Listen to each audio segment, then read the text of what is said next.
반갑습니다. 5월 21일 주일 큐티 스케치 시간입니다. 오늘 본문은 사도행전 2장 1절로 13절까지의 말씀입니다. 오늘 본문은 이렇게 시작합니다. 오순절 날이 이름에 그들이 다 같이 한 곳에 모였더니 호련히 하늘로부터 급하고 강한 바람 같은 소리가 있어 그들이 앉은 온 집에 가득하며 마치 불의 혀처럼 갈라지는 것들이 그들에게 보여 각 사람 위에 하나씩 임하여 있더니, 오늘 본문은 이제 약속하신 성령께서 그의 제자들, 그리고 더 나아가서는 모든 민족에게 부어지는 그런 시작이라고 할 수 있는 오순절날 성령이 강림하는 사건을 다루는 본문입니다. 예수님께서 예루살렘을 떠나지 말라고 했습니다. 성을 떠나지 말라. 그 이유는 예루살렘에 절기를 지키러 많은 사람들이 모여 있을 때 부활하신 예수님을 증거할 수 있는, 복음을 전파할 수 있는 성령을 부어줌으로 말미암아 핍박 가운데서도, 예수에 대해서 불신하는 시대 가운데서도 능력 있게 복음을 전하기 위하여, 그리고 그 대상은 전 세계 각국에 흩어져 있던 유대인들에게 한 곳에서 일시적으로 복음을, 그 하나님의 놀라운 큰 일을 전하기 위해서 하나님이 정하신 시간이었어요. 사람들이 좀 적게 모이는 시간이 아니라 가장 많이 모일 때 일부러 그때를 정하셨어요. 그래서 많은 사람들이 모여 있는데 모든 유대인들이 히브리어만 쓰는 유대인들이 아니라 로마 시대에 전 세계로 흩어져 있었어요. 디아스포라 유대인이죠. 지금도 그렇게 유대인들이 이스라엘에만 사는 것이 아니라 세계 곳곳에 흩어져서 디아스포라 유대인으로 흩어진 유대인으로 살고 있습니다. 그런데 그들이 절기, 유월절이나 오순절 같은 절기 때는 또 할 수 있는 한 지키러 오는 사람들이 굉장히 많습니다.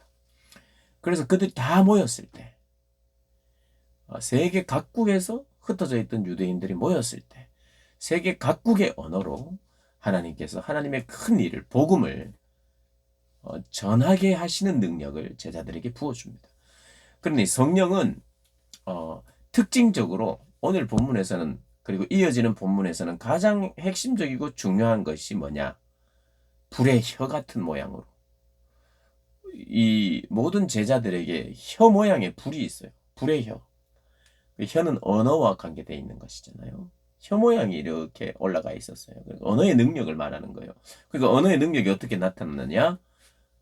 난곳 방언으로. 오늘 여기 본문에 보면 8절 이하를 보면 바데인, 메데인, 엘라민, 또 메소포다미아, 유대와 갑바도기아, 본도와 아시아, 이렇게 하면서 15개의 지역, 동서남북 전 세계를 상징하는 것입니다. 그들의 언어로 다 일시적으로 다 전파되는 거예요. 성령이 오셔서. 그러나 성령은 언어의 능력만 주시는 분은 아니에요. 그리고 그것을 암시하기 위해서 성령이 어떤 모습으로 나타났느냐 하면 급하고 강한 바람처럼, 그리고 바람 같은 소리처럼. 그러니까 바람이라고 하는 이미지, 큰 소리라고 하는 이미지는 어떤 이미지냐 하면 하나님의 하나님이 자신을 드러내실 때, 모세를 만날 때, 시내산에서 이스라엘 백성들을 만나 주실 때 불처럼, 급하고 강한 바람처럼, 그리고 큰 소리가 나면서 하나님의 임재를 표현해서, 그러니까 성령님이 오신다는 것은 곧 그분은 하나님이시라는 거예요. 그러니까 하나님의 어떠함이 지금 나타나는 거예요. 불의 이미지, 바람의 이미지, 큰 소리의 이미지는 다 하나님의 현현이에요. 하나님이 나타나실 때, 거룩하신 하나님이 나타나실 때 어떤 증상이 있느냐? 구원과 심판이 함께 있습니다. 그러니까 하나님은 오시면 모든 사람이 다 좋아하는 게 아니라 죄인들은 하나님을 두려워하고, 회개하지 않는 사람은 결국 심판을 받는, 하나님을 볼 때에 심판이 임하는 것입니다. 구원을 얻은 하나님의 백성들은 하나님이 임하실 때 심판이 면해지고 구원을 얻는 것이에요. 그들에게는 은혜와 사랑이 주어지고 이들에게는 심판이 주어지는. 그러니까 하나님은 너무 사랑스러운 분이면서 동시에 무서운 분이시죠. 그러니까 그런 이미지가 여기에 다 담겨 있습니다. 그리고 오순절날은요, 추수감사절이기도 합니다. 추수하는 날이에요. 근데 이것은 또 상징적으로 무엇과 연결되어 있느냐면 영혼을 추수하는 날이었어요. 5천 명, 3천 명이 막 회개하면서 돌아오는. 그러니 이 오순절날 오신 것과 수많은 사람들이 모였을 때 오신 것. 그리고 여기는 또 상징적으로 중요한 의미가 있는데 바벨탑 사건으로 말미암아 언어가 다 갈라지면서 사람들이 흩어져 살다가 그 흩어져 있었고 갈라졌던 언어가 갈라짐으로 말미암아 제대로 된 소통이 일어나지 않아서 흩어졌는데 그것이 다시 역전이 일어나는 사건이기도 해요. 언어가 모아지면서 사람들이 나중에는 결국에는 교회의 성도가 되어서 하나가 되는. 그러니까 갑자기 흩어졌던 언어가 갑자기 다 깨달아지면서 전 세계적으로 언어가 하나가 됐다는 의미가 아니라 복음이 전파되기 위하여 하나님이 상징적으로 주의 성령을 통하여서 언어의 하나됨이 잠깐 일어나는 거예요. 그래서 그 제자들을 통해서 여기에 이제 모였던 120문도들을 통해서 방언, 즉 오늘 본문에서는 다른 언어, 즉 외국어를 말하는 것입니다. 그 언어로 흩어졌던 사람들이 하나가 되고 흩어졌던 언어가 하나가 되는 결국 어떤 일이 벌어지냐면 새로운 공동체, 성령으로 말미암는 새로운 신약의 교회가 탄생하는. 어제도 말씀드렸습니다만 11사도밖에 없었죠. 유다가 죽음으로 12사도, 그러니까 이스라엘의 그 족장 12지파를 채웠어요. 그리고 12사도들이 그 일을 감당하게 되는 12지파에서 12사도로 어떤 상징적인 이스라엘의 회복을 말하는 거죠. 이스라엘의 공동체가 있었다면 새 이스라엘, 새로운 공동체가 성령의 임함으로 말미암아. 그전에도 성령은 계셨지만 지금 이 성령은 예수님이 보내신 성령이에요. 물론 성령님은 한 분입니다만 예수님이 보내든 하나님이 보내든 스스로 오시든 그분은 성령님이 맞아요. 그런데 성경은 강조하고 있는 게 있어요. 예수님께서 아버지께 받은 성령을 예수님께서 보내주시겠다 그래요. 그래서 예수님이 승천하신 뒤에는 이 성령님은 누구에 의해서 보내주셨냐 하면 예수님에 의해서 보내주셨어요. 그래서 예수의 영이라고 하는 것입니다. 예수에 의해서 보내졌고 예수님의 영은 누구를 증거합니까? 예수님을 증거해요. 예수의 무엇을요? 그분이 하신 일, 그리고 우리를 위하여 죽으신 일, 십자가와 부활을 증거하시고 십자가와 부활과 승천과 다시 오심을 증거하는 예수를 알게 하고 예수를 바라보게 하는 영이 예수에 의해서 보내져서 예수로 충만하게 되고 이 복음을 예수의 증인으로서의 삶을 계속 살고 싶어 하도록 하는 성령이 이제 와서는 제자들로 하여금 언어의 기적으로부터 시작되는 전파되는. 그래서 사람들이 깜짝 놀라는.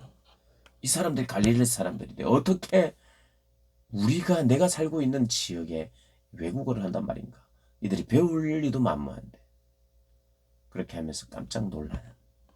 물론 어떤 이들은 이게 무슨 술 취함은 아닌가 조롱하는 사람도 있었어요. 그걸 잘 못 알아들었다든지 하여튼 그냥 떠들어대는 소리로 알았는지 어쨌든 믿음 없는 사람들이 당황하고 놀라면서 또 한편으로는 어떤 사람들은 조롱하는, 술에 취했구나 이렇게 조롱하는 사람들이 있을 정도 신기하고 놀라운 일이 있었는데 그 일은 사실은 굉장히 중요한 의미가 있는 것입니다.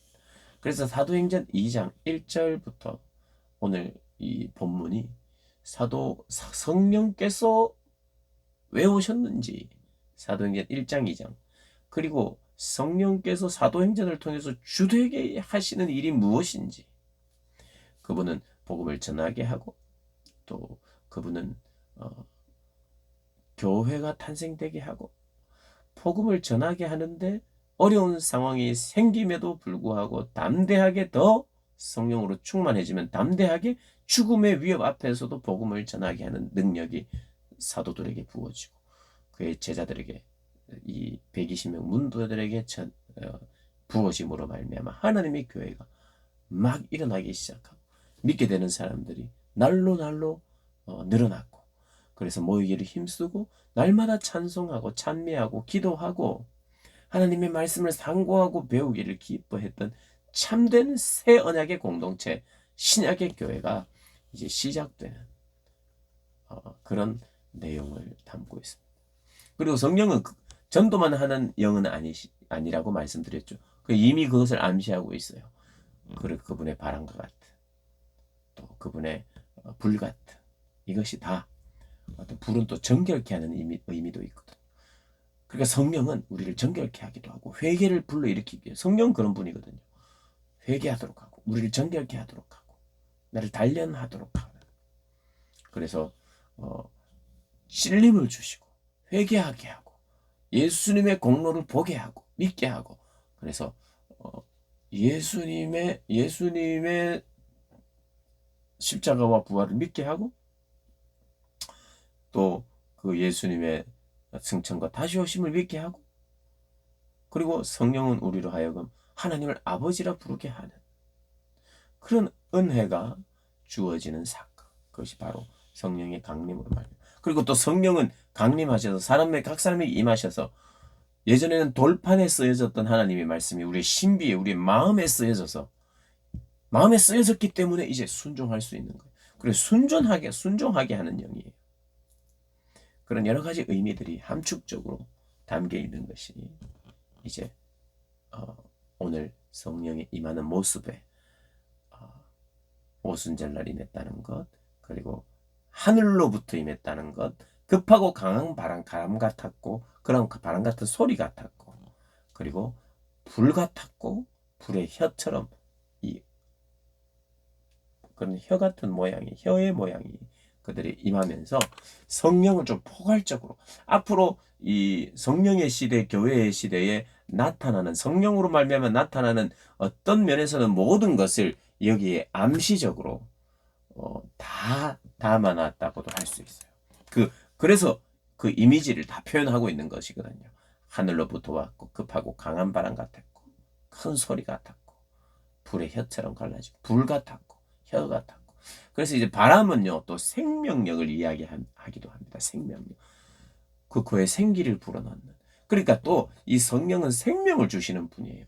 그러니 성령이 하시는 여러 가지들을 포괄적으로 여기에 담아놨습니다. 그 성령이 오셨고 그리고 오셔서 하신 가장 중추적인 그분의 사역은 증인되게 하도록 하는 사역이었고 부수적으로 모든 것이 치료하게도 하고 치유하는 능력도 성령이 주시는 것이죠.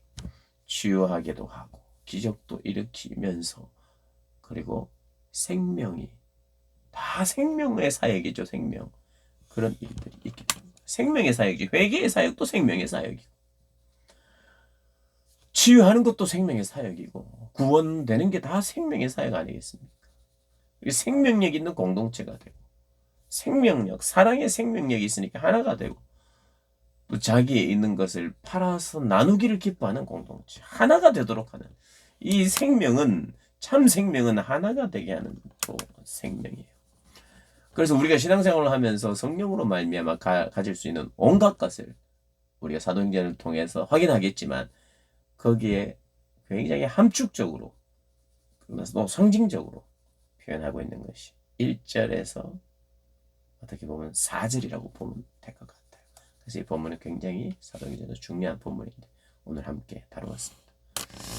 그 성령을 우리가 간구하고 또 무엇보다도 그 말씀을 전하는 예수의 살아계심의 증인되기 위한 그런 그 일을 위하여 성령을 간구하고 기다리는 그래서 성령으로 충만해지는 저와 여러분 되시길 주님의 이름으로 축복합니다.